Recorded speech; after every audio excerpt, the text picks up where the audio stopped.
Esme Morgan was just like, can we tell people that you've got a broken leg now? And I was like, she actually asked Serena for permission. And I said, why are you asking Serena? It's my leg. Sonia was like, I'm going to need you. You're still one of the best players, but I also need you as a leader. I want to be wanted. Who doesn't? Nay, and then Alyssa came 6 months later. Them two they laugh at everything. Finally, they're like, guys, do you think like at the end of the game we can all put our hands in and say team together? And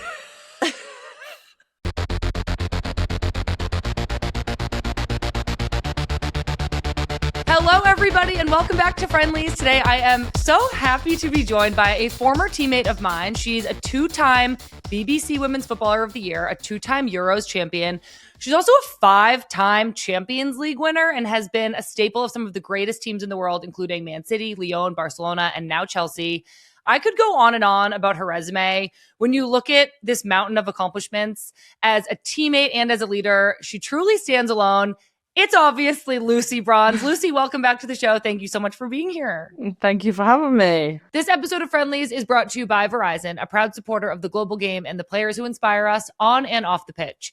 As an official sponsor of the FIFA World Cup 2026, Verizon is honored to help share the stories of the world's top players, including the incredible women who are changing the game at every level. Stay tuned for more on how Verizon can get you connected to the game we love. All right, everybody, here is Lucy Bronze. I'm so excited to catch up. Obviously, it feels like your accolades have gotten twice as long since you were one of our very first guests on this show about 2 years ago. When we last checked in, you were in sunny Spain. I'm wondering where you are right now and how's the weather? Yeah, and not a sunny Spain. Yeah, I'm in Surrey in England. It's so funny, right? Because literally last week I was talking to your sister about doing the podcast with you. Oh, yeah? And then you text me like 2 days later saying, do you want to come on again? And then Really? I seen it 2 days ago and I said, how weird is this? After we spoke, Sam texted me 2 days later saying, do you want to come back on the podcast? Because obviously she's at all our games, so we were just chatting about it. That's so funny. What a coincidence. She didn't mention to me that you guys had spoken about it, but then I told her, I was like, oh yeah, Lucy's coming on next, because whenever I talk to her and Sam, they're always like, who's on next, just because I like talk to people all the time. And she didn't even mention that. We were chatting like after a game. She had Jagger as well, so she probably wasn't even listening to me, to be fair. Well, I'm so excited to have you here. We were just chatting before we started recording about Narla, your dog, who was like a heavily featured guest the last time you were on the show. How is Narla doing? Good. I mean, I can't say she enjoys the rain in England as much, but she's still going strong. She's made new friends in Chelsea. Yeah, I love it's that. nice. I love to hear that. What a good girl. Okay. Well, I want to hear all about Chelsea, but first I actually want to backtrack a little bit to last summer when England won their second consecutive Euros title. We've had a few guests on who were a part of that incredible dramatic victory.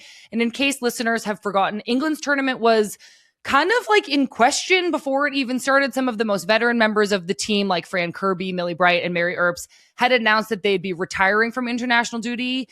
Lucy, those were your longtime teammates, people you've obviously grown up playing with. Do you remember how you were feeling as you learned they would be stepping away?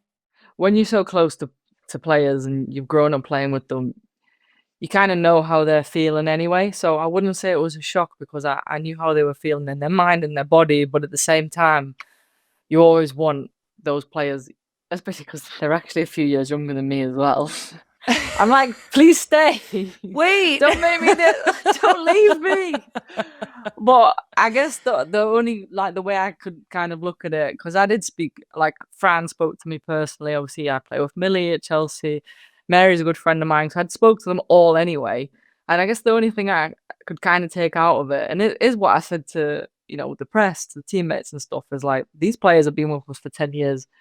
They've passed on all of these great things that they're amazing at. I hope the players who are playing right now have been watching and learning from Fran, from Millie, from Mary, and we'll be fine. They're still part of the team, whether they're there or not. It happens with every player that retires. You always talk like the stories of Jill Scott, the stories of Kaz Carney. So, yeah, I just tried to look at it that way. But I guess right before a tournament, just for me personally, it was weird just because it kind of changed the average age a little bit. Yeah. But I think your perspective on it is like kind of spoken like a true leader in a sense, you're taking a difficult situation and you're crediting everybody involved. And I think when, the media kind of like sets it up as this really negative thing, to have somebody like you be able to speak about it with such wisdom and such like, well, we've had them for this long, we're so fortunate, and now it's kind of on these young players to continue to carry on their legacy. That kind of messaging feels like it would have been really important for the kind of new identity of the team. I think another thing you've probably gotten asked about a lot since that Euros tournament is that very famously now you fractured your leg in the lead up to the tournament. You are dealing with all these high profile retirements. The media is obviously making a really big deal about it. You're under pressure to repeat England's Euros 2022 victory. So could you take us into the moment where you're looking at your x-ray and you realize you have a broken leg right before the Euros? The moment when I seen the x-ray was actually in Wembley Stadium, because there's an x-ray machine, and I'd been complaining about pains. Doctor said, come on, we'll do our x-ray after this game. We played Portugal at home, and we weren't expecting anything. That's like, I knew I was in pain, so I didn't know what it was. And then we looked at the x-ray and he was like, Lucy, there's something there. We're going to have to do a proper one tomorrow. And then, yeah, he told me. But the good thing is, like, the doctor at England, he's been at England for 12 years. He's the longest serving member of staff. So I've known him the longest out of anybody. And we just sat down and we're like, this is what it is. And the first question was like, well, can I play in the Euros? And he was like, I mean, you play this long. It's obviously not going to make it better, but like, let's go. And you've just got to lead us with pain and symptoms and just be honest. And I guess he just has a lot of trust because we've known each other for so long. What did your like pre-tournament rehab and like playing rhythm look like? Oh, it was so bad. It was the worst. That was the hardest thing for me, because when you've broke a bone, and especially like in a leg, the doctor said, you're right, we've got 2 weeks between this camp and then the tournament prep. Don't do anything. Like swim. I couldn't run, because they were like, maybe it might heal a little bit, which gives us a little bit of leeway when it comes to the tournament. But don't run, don't sprint, don't kick a ball. And I was like, yeah, but I kind of need to do that as well. So the prep for the tournament, all the girls were training, and then they'd be like, right, Lucy, off the pitch, you've been on too long.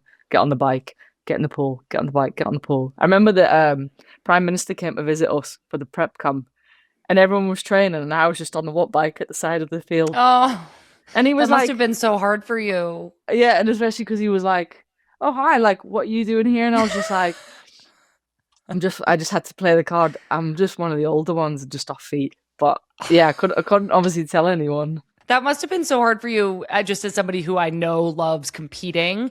I have taken up swimming actually quite a bit in my retirement. And did you like it at all? Or was it miserable?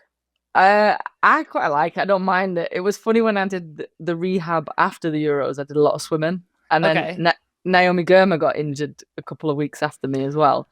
So she had to repeat the swimming sessions I did. Oh. She was like, Lucy, I thought I was going to drown at one point. Like, I thought someone was going to jump in. How have you been doing that? But I was like, I think I've just been doing it for too long now I'm just an adequate swimmer now.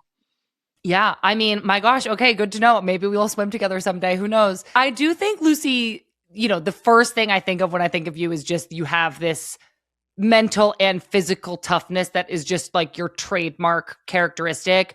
Obviously, playing in the Euros on a broken leg solidified this kind of reputation even more. But I think that during that tournament, what we really saw from the outside is some of that, your signature toughness, really translate to the rest of your teammates in a way that maybe we hadn't seen before. Like, results weren't coming easily, but England found a way every single time.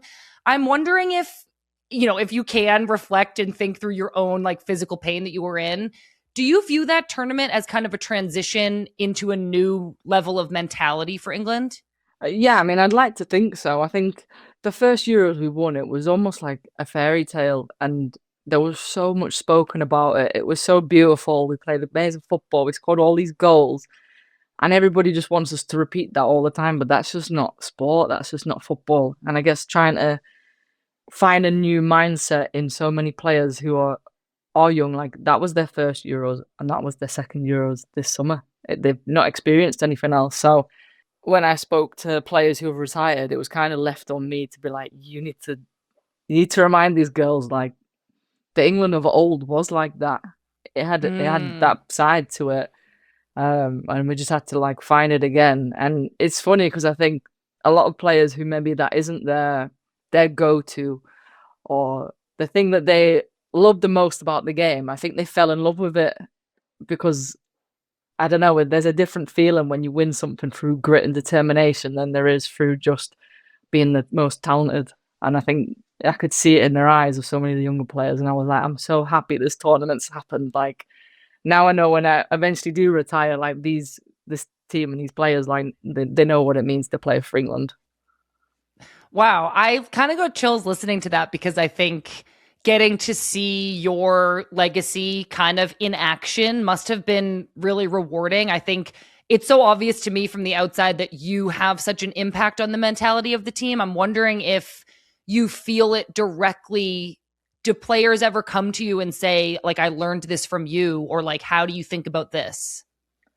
Yeah, I mean, I think I've had it for like a number of years. I think they all think I'm a bit strange and like a different mentality, but I don't know. I try not to teach them too much of what I do because I think that just suits me. I just want the players to enjoy what they do, but I do get a lot of that, especially from the younger players, because they just think I'm a bit crazy.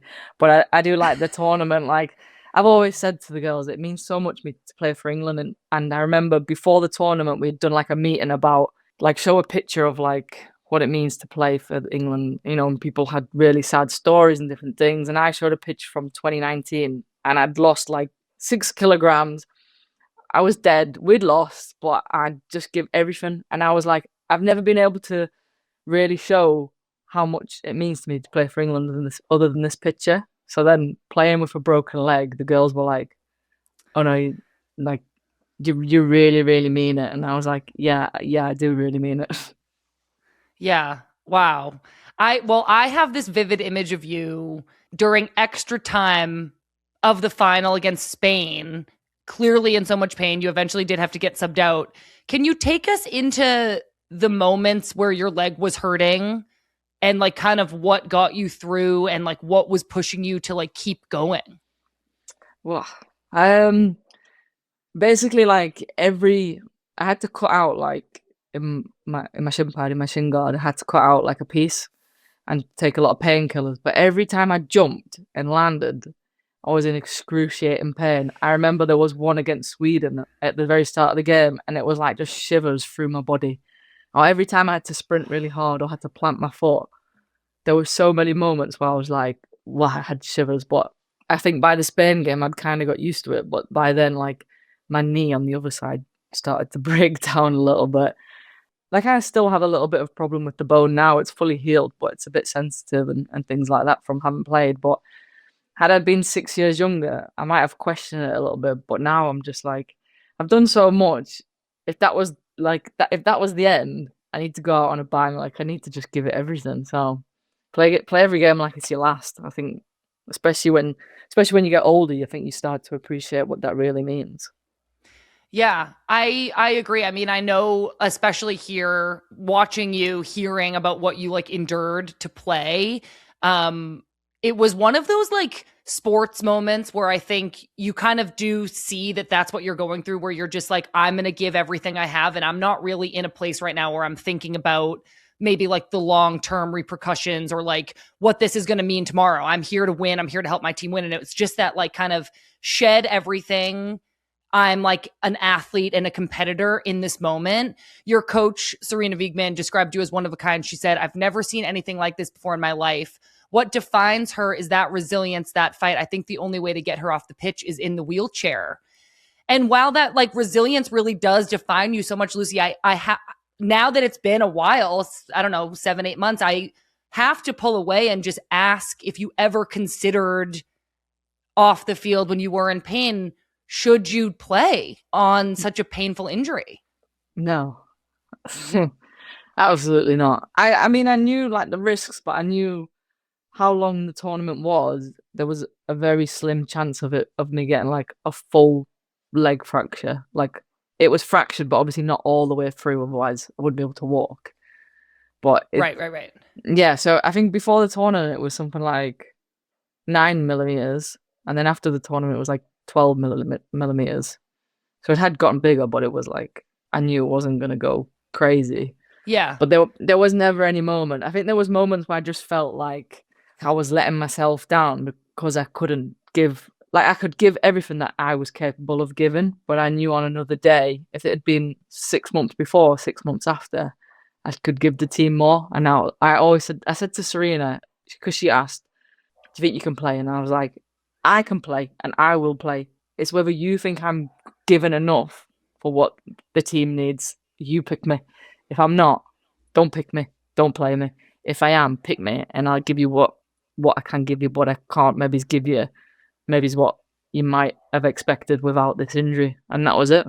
For your teammates, like, thank God you played. And, again, I don't want to sit here and be like that I would have ever wanted to risk you further injuring yourself. But it's like you, in so many ways, you could just tell were such a heartbeat of the team and such a rallying cry for all of your teammates. When you guys won the whole thing, what did your teammates say to you afterwards?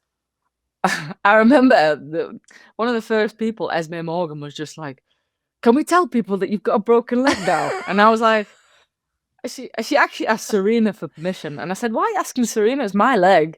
Serena was like, I don't think we should do that. And I was like, Esme, yeah, it's fine. Like, it's not a big deal. Like, I genuinely thought it wasn't like a big deal, but I knew I had to speak about it because I was going to miss the start of the season and miss a few months. And you have to talk about like injuries and stuff. So I thought I'll just say it, get it out of the way. But yeah, so many players were just like, can we tell people now? And sure, if you really want to. It is amazing. Like, I think about, have you seen the Rocky movies? Yeah. That's what this that's what this reminds me of. And I think it's, on the one hand, I have such this deep appreciation for just your willingness and ability and resilience to endure this pain. I do want to try to put it to the side a little bit, because another thing that is ongoing in the women's soccer conversation right now is just the calendar and how busy it is. And obviously it sounds like this injury, was unavoidable before the Euros. But if we can take that out of it, I'm wondering how you feel right now in terms of additional games, additional tournaments, if the medical care in general is up to par with the calendar and the demands on the players. We talk about the schedule, and we obviously don't play more games than the men's side, for example, in Europe, if we compare in England.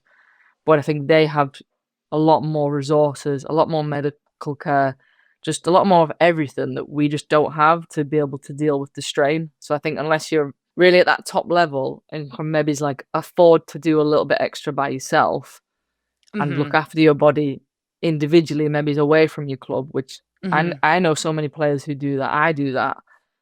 But for the majority of people, they can't do that to then keep up with this fixture congestion that's happening for the top teams or the top international teams and just the schedule in general. But there's this fine balance, because we also don't want to take away these exciting games that people want to watch at the same time. For sure. I know it is a tough balance between the commercial side of, well, the game is growing and we're having these new tournaments and these new things introduced and this is what the fans want, balancing that with just giving players the proper resources to be able to handle that load. Even I think roster size, certain tournaments, sometimes you'll rotate the roster through. And I think that those are all things the top clubs should be considering. I feel like there's another side to this of just the mental side. I think we both can appreciate the good that a mental reset can do for players playing at this high of a level. Could you just talk a little bit about the value of having a break, having a rest, and having those kind of be properly timed into the calendar? It's something that I've learned to appreciate as I've got older. And I think especially when the game's growing now as well, you turn every corner and someone wants to question you, someone wants to ask you something. There's more pressure on you as a player to perform. And if you're not performing, something's said. If you are performing, something's said in a positive way, but then you're lifted here, there, everywhere. Your confidence is here, then your anxiety is here. Then, yeah, I think the pressures now are obviously becoming a lot more. Having that reset moment of doing nothing, which, again, I think it's hard to teach some of the younger players, because they come into the game, not even just younger players, inexperienced players. They come into the game and they just go, I just want more. I want to keep doing it. And maybe don't realize the connotations of I've not just took a second to myself to breathe. And it's later down the line when they've got anxiety or they're overworked, they're overtired, and it starts to affect their life on the pitch, but off the pitch as well. And then they start to have problems, and it's like you could avoid that if the proper things were put into place for people to just breathe and understand what that means as well. Yeah, well, I know that you and other players in the WSL are kind of always having these conversations, and I really appreciate that leaders in the space are willing to be vocal about some of the things that, you know, can improve in women's football. I do want to transition to Chelsea. Obviously, you're playing your club football there. Right now in the WSL, you're competing for several domestic trophies for Champions League. I feel like most people, we assume, go play for Chelsea because they want to play for this historic winning team. But Lucy, you have played for so many historic winning teams. What else was it about this club that kind of lured you away from sunny Spain and Barcelona when you moved here to Chelsea 2 seasons ago? I love a new adventure, a new challenge. I wanted to come back to England, and it just fit right. Especially one of my last games for Barcelona was the Champions League final where we beat Lyon, and I spoke to Sonia then and Cami Abeli, who I played with Cami at Lyon. Like I knew them from Lyon. I knew they were going to Chelsea. And it was just like a friendly chat about them moving to England, and they were just like, "Why don't you come with us?" And for me, I knew that I was ready to leave Barca. My time had been amazing there. I wanted to come back to England. I've learned in my career playing for a manager that wants you was so important, and playing for someone who values you. Like I remember Sonia was like, "I'm going to need you.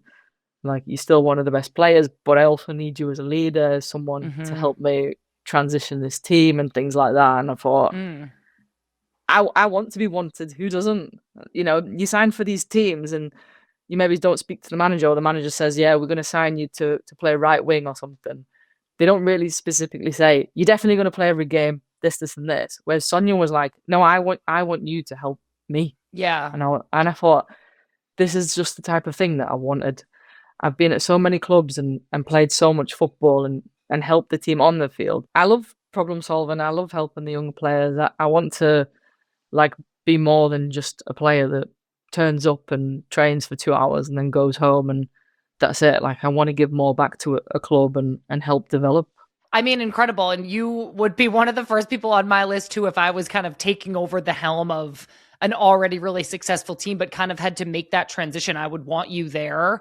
And I also love what you said about, you know, it goes a long way for a manager to just tell a player, "Hey, I really want you here. I really value you." Like I think they'll say it in recruiting, but you know when it's really meant for you. And I have felt that a few times in my career as well. And it instills such a confidence in you that you and the coach are really going to work towards the same goal, and you're not going to be kind of like fighting them at every turn. So I really appreciate the perspective on that. I also know that, you know, the opportunity to come back to England and maybe try to bring Champions League home to England is something else that Chelsea definitely has their eyes set on as a club. You're looking ahead to the quarterfinal in March after coming in third in the group stage. And obviously this is one big trophy that has eluded Chelsea so far. Last year, you were knocked out by your old club, Barcelona. But this season during the group stage, you guys tied Barcelona 1-1 in a really remarkably close game. And I'm wondering what you think was the biggest difference between last year and this year. Chelsea have always been a super successful team, and Emma Hayes' era there was amazing. I think her being there so long and the transition was never going to be straightforward. And I think this year there's been more of that transition of the team maybe changing, and Sonia having her stamp a little bit more this year than last year. Last year was like, yeah, there was so many remnants of Emma Hayes in Chelsea, which is amazing because she won so much at the club. And it was almost like, right, but we need to take that next step. Like we need to start moving. And I think it just took a little bit longer for the cogs to move a little bit, just because it's like when someone's been so successful for so long, you've got to be careful how you then tweak and change it to make it your own, not lose that, but then still be successful. The transition to a new coach, is it cultural? Is it tactical? Like where do you think, is it all of that? Yeah, I mean, I feel like it depends as well. Like I played at Lyon and I remember the coach changing and it didn't really change much. Like the culture was the team, and the coach changed quite regularly. And I think they more had like these solid base of players. And I think similar to Barca as well. Like Barcelona changed manager, but nothing really changes because they recruit the same coach as they always recruit, like from within. Whereas I think in England, even in the Premier League as well, it's like they want a complete change of, they want to mix it up completely. But then Yeah. that's going to take a lot longer to change if you're trying to change your culture and tactics and this and that. I think Man City is probably the only club where you really think doesn't do that as much, and you see a set Uh-huh. style throughout the years. Whereas most managers want to have their own philosophy and style. And in England, it's like, oh, we'll go for this one, then this one. And it happens in the WSL now, the same as it does in the Yeah. Premier League. Yeah. I know, it's so interesting. And again, just the transitions do take so much time. It was incredible for Chelsea to still have such a successful season last year amongst this huge transition to a new coach and, probably a new way of doing things. You mentioned a lot, Lucy, how you want to give back, you want to lead. And I think something that makes Chelsea really exciting to watch is that it's a team with a mix of like such well-known veterans and then really young, exciting talent. And I'm wondering if you have found that kind of leadership, and in what ways do you kind of mentor the younger players? It's so hard because you come to Chelsea and it's such a big club, but everybody wants to play. So I think a lot of the mentoring is like making some of the younger players appreciate like it takes time to settle into a big club, to be part of it, to not look at the negative things, to look at social media. But the younger players that we have at Chelsea, they're so exciting. They're all like so hungry and like really positive. You just kind of have to keep the head up a little bit because I think it's hard to be a big team and have so much pressure and you're so young. And we have a lot of like 19, 20, 21, 22 Yeah. year olds who people know their names and people expect from them, but we can't expect from them every single game. So I guess just keeping it like, I don't think any of them would see me as someone who's really bossy, but I think they all know if they wanted me to ask any questions for them, I'm almost like the big sister. I'll go and ask Sonia anything. I'll take the ball for anything as long as they like feel comfortable. I was just recently on a different show kind of talking about, what it means to be a leader and to kind of bridge the gap between players and the coaching staff. And I think having somebody like you, whether you're wearing the captain's armband every game or not, that bridge is so necessary. And that like fearlessness to bridge that gap for the good of the team is what makes a successful team. I had a few experiences with leaders like that, one of them being Megan Rapinoe, where whatever the team actually needed, she would just go and say it as it was without kind of playing like a political game. And I always really appreciated that. I never really got the opportunity to do it. And I don't know if I would have even been good at it because sometimes it feels like this kind of game that you have to play. So I like love that you're doing that. I think that will serve your team so well. Not just younger players. There's also this like growing American contingent at Chelsea. You have Kat Macario, Yeah. Naomi Girma, Alyssa Thompson. I know you went to college here in the US. You played with Rose and I at Man City. But how have these three, like, have they added any like Americanness to your Chelsea locker room? Yeah, definitely. I mean, Kat was already there before I signed, so I think she's been there a while. But then, yeah, when Nay and then Alyssa came 6 months later, them two just they laugh at everything. They're like, guys, do you think like at the end of the game we can all put our hands in and say team together? And so I there was love one, that. yeah, and Nay was like, I really want to, and I said, right, come on then. So I had to get everyone in, and I had to kind of elbow her a little bit. Come on, Nay, do it. Now's your chance. So yeah, I think Alyssa and Nay especially, like they give the American like, let's go girls and all that. Did the girls like appreciate it? Like, or did they think it was stupid? No, they did appreciate it. I think they give like a Oh, nice, yeah, they do give that American like cliche high school musical like dancey, and it's nice. It's fun. I think it relieves the pressure of like always having to be serious and things. And English people like jokes and banter and stuff, and we've got such a mix at Chelsea. Like I think there's yeah. only 5 or 6 like British players, and everybody else is from all over the world. So yeah, it's nice. They have a lot of fun, and they laugh at everyone. They have everybody laughing all day. I love hearing about the just like the American personality in an English locker room. Like the experience I had myself, like I did have to like rein myself in a little bit and maybe not be like so loud and like so over the top, like positive, I guess. That's But what Nay says. Yeah, Nay says that a yeah. lot. She's like, sometimes I just really want to be like, yeah, girls, like, woo. And she's like, I just stopped myself. I just said, we all know that you're American, and we all accept that that's American style. Is cool. Go for it. Yeah. Yeah. Okay, good. Well, I'm glad to hear it's being accepted well. You never want one of your American girls to be, having a tough time being accepted. So it sounds like they're doing great. Okay, just a couple more questions for you, Lucy. I think, this isn't something that I've talked to you about yet, but I think this is something that's been making an impact on so many people. You talking so openly about being diagnosed with autism. And so before we go, I was wondering if you wanted to speak at all about that and maybe how it has affected or not affected your life as a player and a person, what kind of like feedback you've gotten about that. Again, it was similar to like the whole leg break thing.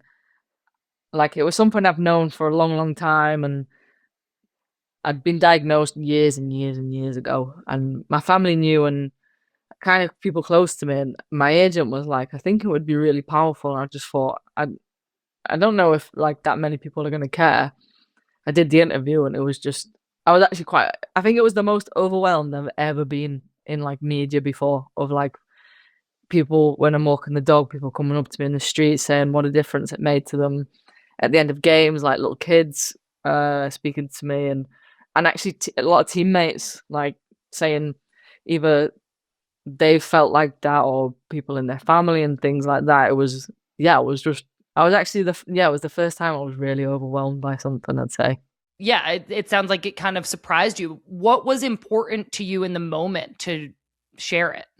I've always spoken about feeling a little bit misunderstood, especially in my early years as a footballer. And I think sometimes the way I think, I've had to kind of mask things as being super competitive or super direct, or maybe not like struggle in social situations, and kind of had to give it a different label for everybody else to accept me. And I think it was just like, I'd got to a point where I'd made myself so comfortable in football and in life that everybody who I ever play with, managers, like Serena meeting me for the first time, and they all accept me because now I'm being so successful. It's like no one can see me as a negative. Whereas early on, it was like these attributes I had, you'd be like, why are you not listening properly? Why are you doing that? Why are you not speaking? Why are you not doing this? So I think I got to a place where I was so comfortable in myself that I was like, do you know what? Now I would love to be able to explain it properly. And I don't feel like it's going to come across in a bad way, because I feel so understood by the people around me, which I didn't when I was younger. And I didn't for a lot of my life, and a lot of my football career, I didn't. Thank you so much for sharing that. I think again to have somebody like you be open about a diagnosis like that kind of, it enables other people who may be in that situation to then feel that same confidence in themselves and to say, well, it took you having success on the field to feel comfortable sharing. But I think you're just this kind of example that you've set, and you being open about it gives more people permission to be open about it, or just to feel more comfortable and confident in themselves. And so I think in so many ways, Lucy, you are pushing boundaries for women's football, for people just in general, for women.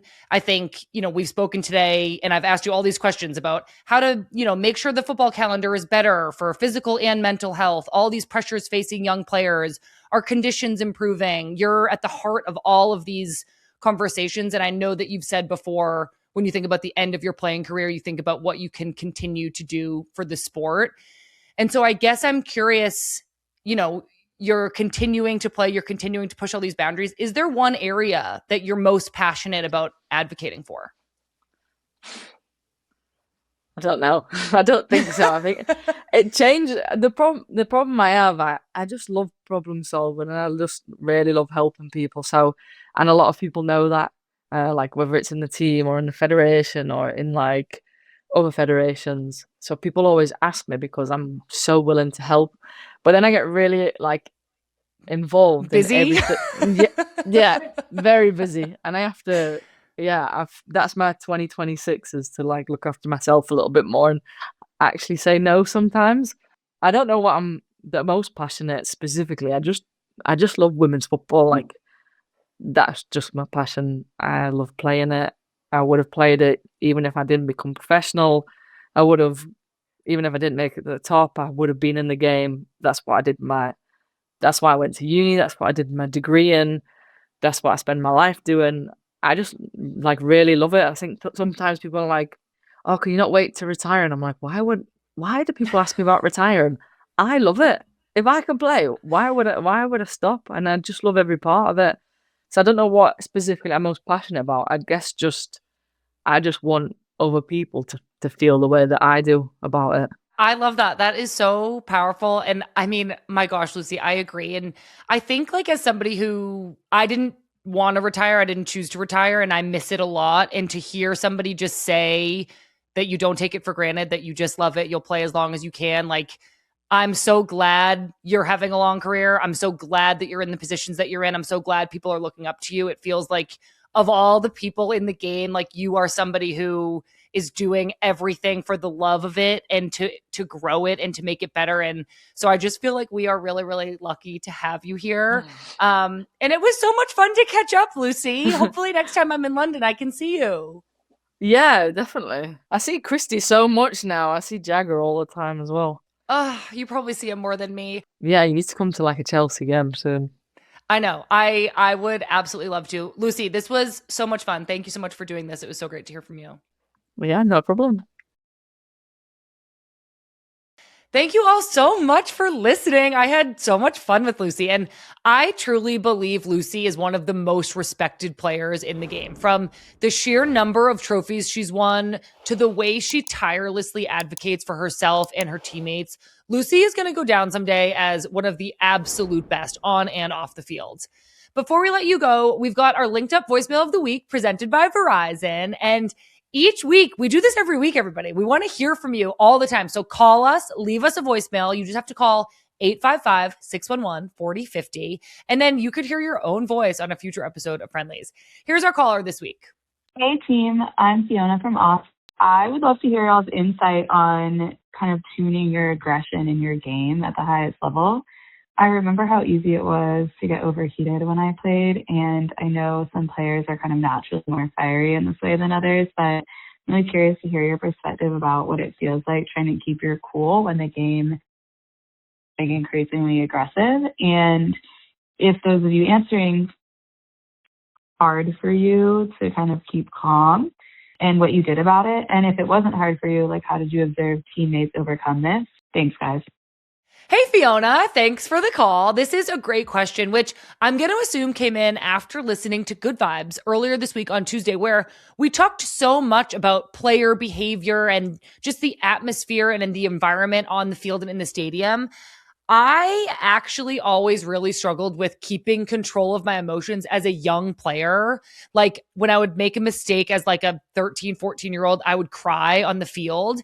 So I found that as I matured, like especially going through college, I had to really distance myself from my emotions and become almost emotionless. Like it was the only way that I could really get through a game while maintaining focus and not kind of like losing my cool. So I feel like as I got older, I had to kind of take a step back from what I was feeling and just like focus on playing. The only time I remember like really expressing my absolute wrath was at the referees, which potentially came across as maybe aggressive or disrespectful. But yeah, I think when a game is like getting really chippy, it can be hard to keep your head. I always tried to have that mentality of like, the most important thing here is winning this game. So like focus on the soccer, not like don't focus on trying to get revenge or trying to like tackle somebody back. I feel like I was usually one of the players maybe like restraining a teammate or talking them off the ledge more so than I was the one kind of going after somebody. But I'm so glad that you called in to ask, especially as this topic has been really top of mind for us here at TWG this week. So Fiona, I really appreciate your call. I love talking about stuff like this. That was our linked up voicemail of the week presented by Verizon. If you want to join us for this segment, the banana phone is open. Give me a call, 855-611-4050. Just leave a message. Ask me whatever you want, and you could be our next featured listener thanks to our friends at Verizon.